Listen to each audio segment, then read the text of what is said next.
ဒီနေ့ကကျတော့老师ကမိတ်ဆွေတို့နားလဲရလွယ်အောင်လို့老师ကလာပြီးတော့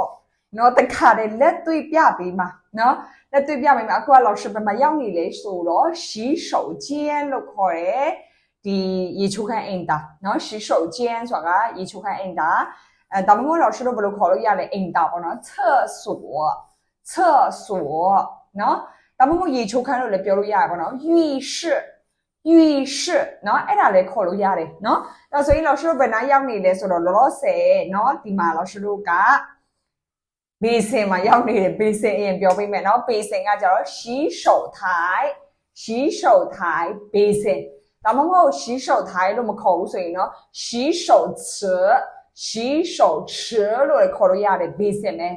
ဒါဆိုရင်老师တို့ဒီရေပိုက်ကောင်ကိုကျတော့水龙头လို့ခေါ်တယ်ဒါဆိုရင်水龙头ဒီရေအဖွင့်အပိတ်ကိုကြတော့水龙头开关水龙头开ဖွင့်လိုက်တယ်开关အဖွင့်အပိတ်เนาะအဲ့ဒါကိုပြောတာ水龙头ကရေပိုက်ကောင်းเนาะပြီးရင်ကြတော့这里没有热水เนาะရေဘူးမရှိဘူး没有热水ရေဘူးမရှိဘူး只有冷水ရေအေးပဲရှိတယ်เนาะရေအေးပဲရှိတယ်ဒါဆိုရင်မိတ်ဆွေတို့ရသွားပြီလားတကူတက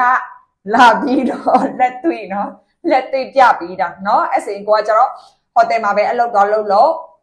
အင်းဦးဘိုးဘွားပြုစုပေါ့နော်ဒါမှမဟုတ်ကိုကအပြင်ဘဝမှာကိုကအိမ်မှာနေလေဒီဟာလေးတွေကကျတော့ပြောတတ်နေတယ်ဆိုရင်ကို့အတွက်တပန်းတာမှာဖြစ်ပါတယ်ဒါဆိုရင်မိတ်ဆွေတို့တော့ပြီးတော့လေ့ကျင့်လို့ရတယ်အသေးစိတ်ထပ်ပြီးတော့လေ့လာချင်တယ်ဆိုရင်တော့老师တို့ရဲ့အပြင်တန်းဖြစ်ဖြစ် online class ဖြစ်ဖြစ်လာပြီးတော့စုံစမ်းလို့ရတယ်